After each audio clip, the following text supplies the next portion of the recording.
Hey, salut Yang. Aujourd'hui, je vais faire une petite vidéo correction du laboratoire module 3. J'avais pas eu le temps de vous faire ça. Laboratoire sur la surveillance hors bande, syslog, SNMP, NTP. Puis bonus, je vais aussi faire serveur Radius, OK? Même si c'était pas dans le laboratoire parce que on avait plus le temps de le couvrir, puis je voulais vous le montrer, c'est pas super compliqué. Fait que allons voir ça. J'ai une topologie ici. J'ai déjà configuré R1 complet, R3 complet, tout est fait. J'ai déjà fait le OSPF, on va aller s'assurer que tout est bien fait. Fait que le PCA qui va être mon serveur dans mon scénario, il y a l'adresse 522.168.1.1, rien de compliqué. PCC qui va être le PC client. Je vais lui donner une adresse, 522.168.1.3, tu sais, point 100. Masque sur réseau, 522.168.3.1. Rien de vraiment sorcier. Fait que le PC a son adresse. Les switches, rien de configuré. On laisse ça VLAN 1. C'est vraiment rien de spécial. Puis là, ben, après ça, on vous demande si tu aurais la topologie. J'ai mis les réseaux. Assure-toi que OSPF fonctionne dans tous les appareils. Vraiment pas compliqué. Puis j'ai même fait les passive interface. Fait que, admin, Cisco, 1, 2, 3. Niveau, Cisco. Bon. Fait que qu'est-ce que j'ai fait ici? Si je te montre, show run, je vais aller te montrer ma config. Fait que j'ai mis les adresses sur les interfaces. J'ai configuré OSPF, router OSPF 10, router ID, passive interface G001, même chose sur R1, les networks, rien de compliqué. R2, même affaire, j'ai fait mes deux networks. J'ai pas de passive interface par contre. Fait que si tu regardes au final, show IP OSPF neighbor, j'ai un voisin sur R3, sur R2, je vais en avoir deux, sur R1, je vais en avoir un. On peut voir leur adresse, c'est numéro 1, la vie est belle. Si je fais le choix IP route sur R3, exemple, je vois mes routes. Je vois la route vers 10.1.1.0/30 qui est le réseau entre R1 et R2, puis je vois le réseau local de R1, donc j'ai accès à tous les réseaux. Le reste, c'est des réseaux directement connectés. Fait que OSPF marche, je peux faire un test. Regarde, je vais faire un ping. Je vais juste faire ping 192.168.3.100. Je fais un ping de TCA à PCC, m'assurer que tout est beau, tout marche. Ça devrait marcher. Si ça marche pas, on est dans le trouble. Ça marche. Si ça marche pas, ben ping l'interface G001 de R1, ensuite la prochaine interface de R2, l'autre interface de R2, ping tout sur ton chemin, savoir c'est où ça bloque, comme ça tu peux te dépanner avec OSPF ou ton routage, qu'est-ce qui marche pas. Super simple. Mais bon, ça, rendu au troisième, quatrième lab, on est rendu pas pire. Fait configure la topologie OSPF, assure-toi que tout communique ensemble, que la vie est belle. Là, je te demande, trouver une façon de modifier votre topologie pour ajouter la gestion hors bande. Ça se fait pas avec les équipements physiques, on n'avait pas assez de part. Ce qu'on aurait pu faire, par contre, avec la topologie ici, ben, on aurait pu, puis ça aurait pu se faire, en fait, je vous ai un peu comme induit en erreur, mais je voulais pas rendre le labo trop compliqué. Ce qu'on aurait pu faire avec les équipements ici, c'est enlever les câbles gigabit, mettre des liens série entre les routeurs puis entre les routeurs, OK? Fait que si je remplace par des liens série ici, puis que je me rajoute, exemple, OK? Quelque chose du genre de vraiment niaiseux, euh, je vais aller m'ajouter la vue ici. Si j'aurais rajouté une switch, genre comme ça, on va l'appeler MGNP Management, OK? Puis que je me mets un câble, fait que là, j'enlève G00, j'enlève G00, j'enlève G001, puis j'enlève G000. Fait que j'enlève les câbles ici. Fait qu'on a un câble gigabit de libre pour les routeurs. On prend un lien série entre les trois routeurs. Fait que je prends le câble gigabit restant, puis je le branche à la switch management. Boum, boum, boum. Les trois ont une adresse IP dans le réseau management. Puis là, ben, je peux configurer tout ça. Fait que je le fais à la fin de la vidéo, ceux qui veulent le voir, comment on aurait pu faire la gestion hors bande. Mais après ça, on te demande de configurer SSH version 2 puis utiliser une authentification locale pour permettre la connexion SSH. Fait que moi, ce que j'ai fait, je remplace ça. À la place d'utiliser l'authentification locale, on va utiliser l'authentification avec le serveur Radius. Fait que bon, je te montre comment j'ai fait. Je vais sur mon serveur Radius, on va voir ça. Euh, Sur mon serveur Radius, qui est ici, qui est mon PCA, dans le fond, j'ai mon adresse IP, ça c'est beau. J'ai été dans Services, et si tu regardes, j'ai le service AAA, okay, qui est dans le fond Radius. Je l'ai activé, il était on. Le port de Radius par défaut, on l'a vu dans les notes de cours, ou vous l'avez vu dans... On l'a vu dans les notes de cours, il me semble. En tout cas, c'est 1645. Puis ça te le dit aussi quand tu vas le configurer sur le routeur de la Switch. J'ai mis mes clients. Fait que j'ai fait client name R1, R2, R3. Client IP, j'ai mis l'adresse IP des routeurs, une des deux adresses, oui, parce qu'ils ont toutes deux adresses. Puis j'ai mis une clé. Fait que j'ai mis une clé Cisco. Fait que j'ai ajouté des routeurs. Puis j'ai rajouté aussi des noms d'utilisateurs différents. Admin, admin 2, admin 3, avec Cisco 1, 2, 3 comme mot de passe. Pourquoi? Normalement, j'aurais juste mis admin puis Cisco 1, 2, 3 ou quelque chose de genre, comme le donne l'énoncé, mais c'est juste parce que Packet Tracer ne permet pas de voir la journalisation radius, de quel appareil ça provient. C'est un peu niaiseux. C'est vraiment très, très, très basique. Fait que j'ai mis différents utilisateurs admin pour qu'on puisse se loguer avec le routeur 1 admin, routeur 2 admin 2, routeur 3 admin 3 pour qu'on puisse voir de où ça vient pour être sûr qu'on comprend. Mais j'aurais pu juste prendre admin 6.1, 2, 3 puis ça aurait marché partout sans problème. Okay? Fait que pour la config de Radius ici, c'est ça. NTP, je l'ai fait aussi. Fait que si je m'en vais dans NTP, qui est ici, ben je l'ai activé. Bonus, je le configure de façon un peu plus avancée, plus réaliste ici. Je l'ai configuré, j'ai fait Enable Authentication, OK, avec une clé numéro 69 puis un mot de passe Cisco. Fait que comme ça, on va pouvoir authentifier le serveur NTP, s'assurer que ça provient réellement de lui puis qu'il y a du chiffrement entre les deux. Si j'aurais pas voulu le faire, j'aurais juste mis Disable ici, puis j'aurais juste utilisé la commande qu'on a vu dans les notes de cours qui était NTP Server, l'adresse IP du PCA dans le contexte ici, ou l'adresse du routeur si c'est le routeur. Vous avez utilisé le routeur. Moi, j'utilise le PC ici au lieu du routeur. J'ai déjà configuré une date et heure, fait que ça, c'est beau. Une fois que ça, c'est fait, j'ai fait aussi syslog parce qu'on va configurer syslog plus bas. J'ai pas fait SNMP. SNMP n'est pas possible. Fait que syslog, c'est juste tu le mets on. Puis après ça, on va aller configurer les équipements. Fait qu'allons-y avec ça.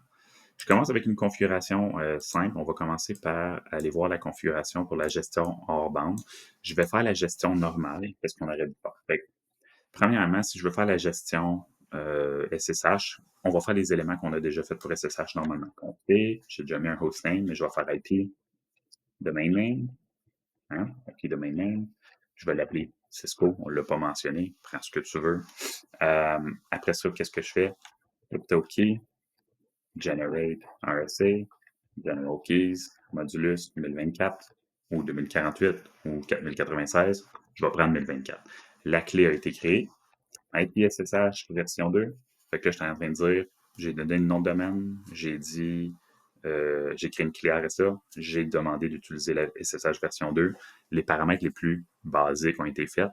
Maintenant, il nous reste à configurer l'authentification locale. Si je veux faire l'authentification locale, tout ce que je ferais, c'est username, hein, admin, password ou secret, Cisco 1, 2, 3, that's it. Si je fais ça, puis après je vais dans line VPY 0 à 15 ou 0 à 4, puis que je fais login, local, j'aurais fini. C'était juste ça. Puis là, après ça, tu aurais pu te connecter SSH avec ton compte local, ça aurait fonctionné. Mais là, euh, si je veux configurer SSH avec un serveur Radius, ce qui est un peu le bonus de la vidéo d'aujourd'hui, ben voici comment se configurer le serveur Radius, puis je vais t'expliquer en détail la commande, mais vraiment pas très très compliqué. Je recule en arrière, on a déjà configuré, je vais aller terminer de configurer SSH dans le sens que line VPY 0 à 15, je vais juste faire transport input SSH, au moins on sait qu'on utilise SSH, puis là, ben, je vais aller configurer le serveur Radius. Fait que pour le serveur Radius, New Model, on n'a pas le choix. Là, après ça, on va faire quoi? Radius et le server, on donne un nom. Fait que moi, je vais l'appeler PCA parce que c'est le nom du serveur Radius, logiquement. Fait que je prends un nom convivial. Tu fais Enter, tu tombes dans la configuration du serveur Radius. Point d'interrogation. J'ai les différents paramètres suivants. Adresse, exit pour quitter, key ou no. Essentiellement, tu as juste deux commandes. Adresse, key. Fait que adresse, IPv4, si tu regardes, IPv4. On spécifie l'adresse du serveur, fait que 192.168.1.100, c'est l'adresse IP du PCA qui est le serveur. Et ensuite de ça, on te demande le port d'authentification, Authentication Port, Hot Port. Puis on dit ici, default is 1645, puis on l'a mis dans le serveur, fait que 1645. Fait que logiquement, j'ai fait Radius Server, j'ai fait AAA New Model, Radius Server PCA, puis après ça, je suis tombé dans le config du serveur, Address IPv4, l'adresse du serveur, Hotport 1645, je corrobore avec ce que j'ai configuré là-bas. That's it. Il me manque aussi key, la commande key, et là, je vais mettre une clé, Cisco. That's it, rien d'autre. ça me donne un message d'erreur en disant que c'est pas super bon comme idée. Non, tu as raison, on devrait mettre une clé de chiffrement plus robuste. Mais si on fait d'une show run, on va aller voir ce que j'ai configuré. À new model, on a eu besoin de ça. IPSSH version 2 puis IP domain name Cisco. Radius server, address, puis clé. OK. Là, tu le vois qu'il est là en double, là, Radius server puis Radius server PCA. C'est normal, c'est le packet tracer puis l'équipement qui fait ça par défaut par lui-même. Line VTY, j'ai fait transport input SSH. On a presque fini. Là, ce qui nous manque, c'est de configurer le triple A pour utiliser l'authentification du serveur Radius. Parce que là, on a configuré le serveur, puis on a configuré SSH pour dire utilise la ligne virtuelle pour utiliser SSH, mais là, il faut qu'on dise hey, on veut que tu utilises l'authentification du serveur Radius. On n'a pas spécifié qu'on voulait s'authentifier au serveur Radius. On a juste configuré le serveur Radius. Fait faut faire triple A, exit, triple A. Là, on a le choix authentification, autorisation, puis accounting. Ça va être authentication. Puis là, tu vois, on a le choix entre enable, login ou PPP. Là, nous autres, on veut pas enable. Enable, c'est pour l'authentification liste pour le mot de passe enable. Ça n'a pas rapport. On va mettre un mot de passe enable par nous-mêmes. On n'a pas besoin d'avoir ça centralisé. C'est login. Authentication login. Et là, on a le choix. Soit qu'on utilise la liste default, qui est la liste d'authentification générique par défaut du routeur, ou on utilise un nom pour une nouvelle liste. Moi, je vais prendre default, c'est la seule qu'on utilise. Fait que default, fait que, en fond, c'est les paramètres par défaut. Et là, on a le choix. Enable, encore, on peut spécifier enable pour utiliser le mot de passe enable pour l'authentification. Ça n'a pas rapport. Group, local, puis none. Fait que group, c'est pour utiliser un groupe de serveurs. Nous, on va prendre groupe. Et là, on a le choix Radius ou TACAX. C'est Radius qu'on veut. Puis ensuite, local. OK? Comme ça. That's it. Fait que la bonne commande, c'est celle-ci. Si j'inverse, puis qu'à la place, je mets, OK, ou plutôt, je vous explique la commande, puis après ça, je vous dis ce qu'on aurait pu faire. Si je fais cette commande-là, et Authentication Login, je suis en train de dire, je veux spécifier les paramètres d'authentification triple A, login, c'est ça. Default, j'utilise la liste par défaut qui existe. Groupe, je veux spécifier un groupe, j'utilise Radius. Après ça, j'ai mis local. Fait que dans le fond, ce qu'elle veut dire, cette ligne-là, c'est je veux que tu t'authentifies ou je veux que les authentifications à partir de maintenant utilisent Radius en premier et ensuite local. On n'a pas de username, password local, mais si on en aurait créé un, il serait seulement utilisé en deuxième lieu parce que Radius est prioritaire. Mais si je mets cette commande-là à la place, authentication, login, default, comme d'habitude, puis que là, je mets local, faire ça group, radius. Mettons que je le fais dans cet ordre-là. Si je fais la commande dans cet ordre-ci, fait local group radius, je suis en train de dire utilise local, puis ensuite utilise radius, le groupe radius. Si je fais ça, ben, je ne vais jamais utiliser radius, sauf s'il n'y a pas de compte dans le local. Fait qu'on veut prioriser radius. Fait que la bonne commande, c'est quoi? C'est default group radius local. That's it. On vient de faire ça, on vient de spécifier c'est quoi les paramètres de la liste par défaut. Puis là, tout ce qu'il nous reste à faire, il nous reste une chose à faire, c'est aller utiliser LineVPY 0 à 15. Puis on va faire login. Hein, normalement, on faisait login local. Mais là, on ne va pas faire login local. On va faire login authentication default. That's it. Fait que là, on est en train de dire, hey, utilise la liste d'authentification default. Puis la liste d'authentification default qu'on a spécifié plus haut dit d'utiliser Radius puis ensuite local.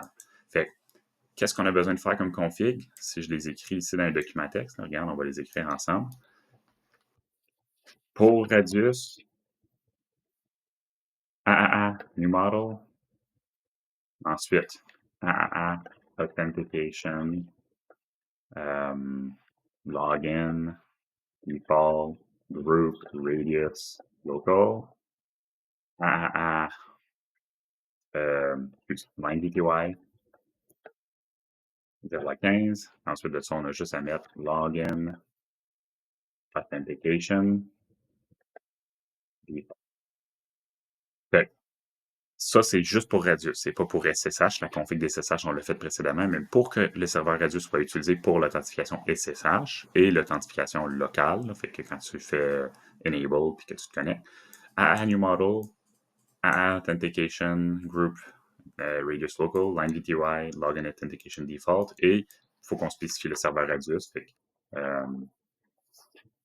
radius server name. Après ça, on a host, et that's it. Fait que ça, c'est les commandes que tu as besoin de faire pour utiliser l'authentification avec le serveur Radius. Là, il nous manque une chose, puis tu le sais c'est quoi d'habitude. Hein? Si tu ne configures pas ça, tu ne pourras pas te connecter à SSH. On n'a pas de Enable Password en ce moment. Fait que si je ne le fais pas, si je ne mets pas d'Enable Secret ou Enable Password, regarde ce qui va se passer. Si je vais sur mon PCC, justement, puis que j'essaie de faire SSH, et je vais aller faire Telnet SSH, hostname 592, ou plutôt l'adresse du routeur 2, 10.2.2.2. Username admin, connect. Ça va me demander un password Cisco 1, 2, 3. Ça marche, je suis connecté. Mais là, si je fais enable, no password set. Fait que je me suis fait avoir un peu. Fait que là, ben, il faut qu'on ait spécifié un mot de passe enable.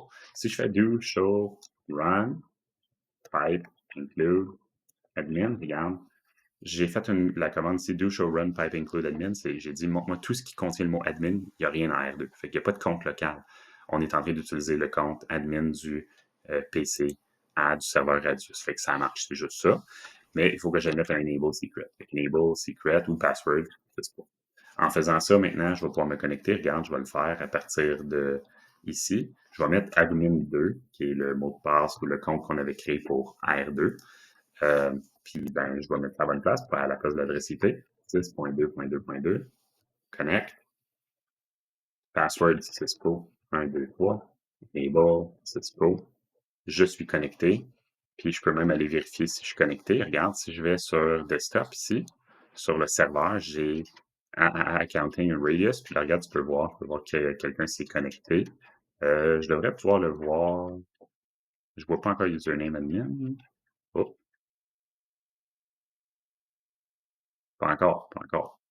Normalement, je devrais le voir éventuellement. Pourquoi je le vois pas? Ça, c'est une bonne question. Je suis bien connecté avec admin 2. Ça se peut qu'il y ait des petits bugs avec Packet Tracer, mais c'était vraiment juste ça. On voit pas admin 2 en ce moment, mais tu peux voir toutes les tentatives d'authentification sont là. Fait que j'ai réussi à me loguer, ça marche. Pour X raison, c'est admin, pas admin 2 que je vois. Voilà, je sais que ça marche. Je regarde 11h35, c'est l'heure qui est présentement dans Packet Tracer. Fait que c'est juste ça. Fait que ça, c'est pour l'authentification SSH. Je vous montre après comment faire pour le mettre hors bande, mais là, on va passer à la prochaine étape. Configurer NTP, puis assurer d'avoir une synchronisation. Fait que pour NTP, super simple. Je vais aller sur R2. Qu'est-ce que je fais? Normalement, si je veux juste avoir NTP, je vais juste faire NTP en mode config, puis je vais mettre server, puis je vais mettre l'adresse du serveur. Fait que moi, dans mon cas, c'est PCA, pas R2 comme on demandait dans l'exercice. Fait que 192.168, 1.100, je mettrais juste ça. Puis là, si je veux utiliser une clé, je peux en spécifier une. Là, en ce moment, si je mets juste NTP sans server avec l'adresse, ça ne marchera pas parce que moi, j'ai décidé d'utiliser l'authentification. Mais sinon, vous, dans le labo, c'est juste ça la commande que tu avais besoin de faire. Là, bonus, si tu veux utiliser l'authentification puis avoir une clé authentifiée, fait que de quoi d'un peu plus robuste, qu'est-ce qu'on ferait? Ben, on va faire NTP, Authenticate, pour spécifier qu'on veut authentifier la source ou l'autorité de temps, c'est-à-dire le serveur. Ensuite de ça, on va faire NTP, Authentication Key. Et là, on va spécifier le numéro de clé, c'est 69 qu'on avait spécifié sur le serveur, MD5, et la clé, c'était Cisco, le mot de passe, MD5. Juste ça. Ensuite de ça, NTP, OK, Trusted Key, 69. Fait que les commandes, c'est les trois qu'on a besoin. NTP Authenticate, NTP Authentication Key, numéro de la clé 69, le mot de passe qu'on a spécifié sur le serveur, puis NTP Trusted Key, le numéro de la clé. Fait qu'on a configuré la clé, on a spécifié la clé qu'on faisait confiance, puis on a spécifié Authenticate pour dire qu'on voulait authentifier. Tout ce qui nous reste maintenant, c'est vraiment la commande NTP Server. Puis là, on va mettre l'adresse du serveur, 512.168.1.100. Et là, key 69, that's it. Fait que NTP, si on regarde encore une fois NTP, pour l'interrogation, la commande Authenticate, c'est juste pour dire on veut être authentifié. La commande Trusted Key, c'est pour dire c'est quoi la clé qu'on fait confiance. Puis Authentication Key, c'est pour la créer. Fait qu'on commence par mettre Authenticate normalement pour juste dire qu'on veut authentifier. Authentication key, on crée la clé. Une fois qu'on a créé la clé, trusted key, on spécifie la clé qu'on a créée comme étant la clé qu'on fait confiance, puis NTP server avec le numéro de clé pour dire la clé qu'on veut utiliser pour s'authentifier. Phew, that's it. Pour vérifier que ça marche, you show NTP status. Puis là, tu vois, ça me dit unsynchronize. Ça peut prendre un peu de temps. J'avance le temps. Et là, maintenant, tu vois, j'ai avancé le temps de comme 2-3 minutes. Clock is synchronized. Ça me dit la date et heure avec qui je suis synchronisé. Donc, la vie est belle. Fait que là, si tu vois clock synchronized, c'est super. Tu peux faire do show clock. Tu vas voir la date et heure. Fait que c'est super. Tu vois, j'ai 11h46. Ça fait du sens. C'est ça qui était configuré sur l'autre, sur le serveur. 11h46. On peut aller vérifier. Si je m'en en service, NTP, 11h46, tigidou, ça marche. Fait que tu as eu un petit bonus, comment configurer NTP de façon sécuritaire. Maintenant, configurer syslog. Fait que pour syslog, j'ai déjà activé syslog sur le PC A, qui est le serveur. Qu'est-ce que j'ai à faire comme configuration? Super simple. Juste quelques commandes. First of all, login. Ça va être toutes les commandes. Toutes les commandes qu'on a besoin de faire, c'est login. Fait que login, on va mettre host ou on peut mettre l'adresse IP directement, comme tu pouvais voir. Mais moi, j'aime mieux me faire login host. C'est juste que je suis habitué de l'écrire comme au long. Okay? Fait que login host 192.168.1.100. That's it. Login trap, pour dire c'est quoi le niveau de sévérité, debugging. Login on, pour dire qu'on veut activer. Puis that's it. Fait qu'en ayant fait ça, on a activé la journalisation vers le serveur, puis on a spécifié le niveau de sévérité. Fait que logging trap, logging on, logging host, that's it. Si on veut tester, ben là, je vais aller sur mon PCA, je vais aller sur desktop, je vais aller faire syslog, service, syslog. Fait que là, je peux voir la source des messages. Tu vois, j'en ai déjà reçu de différents appareils. Je vais aller sur R2, je viens de le configurer. Je vais faire interface Hello0. Puis là, tu vois, boum, 10112 qui est l'adresse de R2. Puis là, ça me dit ici, si on agrandit, interface loopback, change state to up. Bon. Une autre commande que tu peux faire, c'est la commande suivante. Line VTY, puis line console, OK, 0.15. Logging. Normalement, on a une commande pour spécifier qu'on veut journaliser. Mais là, on a juste logging synchronous, que vous connaissez déjà. Mais on a des commandes qui existent avec les vrais équipements pour spécifier la journalisation qu'on veut mettre en place pour la connexion SSH. Puis, on peut faire la même chose pour line console 0. Mais là, on n'a pas accès, on a juste logging synchronous. Et des fois, on peut spécifier des paramètres selon la version puis la version de iOS. Mais là, c'est Packet Tracer. Il n'y a pas grand-chose qu'on peut faire avec ça. Fait que, that's it pour syslog. C'est vraiment, vraiment simple. C'est juste ça qu'on a à faire. Normalement, on aurait pu spécifier la source des messages pour s'assurer que les messages proviennent du bon adresse IP du routeur, mais là, on ne pouvait pas. On ne peut pas mettre logging source interface. Ça ne se fait pas avec Packet Tracer. Fait que là, si on regarde les paramètres, on va aller voir si on a oublié quelque chose dans le lab. On a configuré une TP, même de façon plus sécuritaire. On a configuré syslog. Il nous reste à configurer SNMP. Fait que pour SNMP, c'est super simple. Packet Tracer, tu peux quand même le configurer, mais il n'y a pas de grandes options. C'est juste la commande suivante. En mode config, SNMP server, spécifie community, ta version ou le nom de la communauté, c'est public, disons. Et ensuite, read only si tu veux juste lecture. Normalement, c'est ce que je recommande. Surtout que là, si tu fais la commande SNMP server, ça va être la version 2 qui va être utilisée normalement. Fait que c'est juste c'est la seule commande que tu as besoin de configurer. Une fois que ça c'est fait, tu peux aller sur ton serveur SNMP. Il n'y a pas de serveur SNMP dans Packet Tracer, mais c'est ça que tu ferais normalement dans le lab physique. Puis, tu vas sur ton serveur, tu ajoutes le routeur, tu vas être capable de commencer à le surveiller. Fait que ça finit le lab, c'était vraiment juste ça qu'il fallait faire.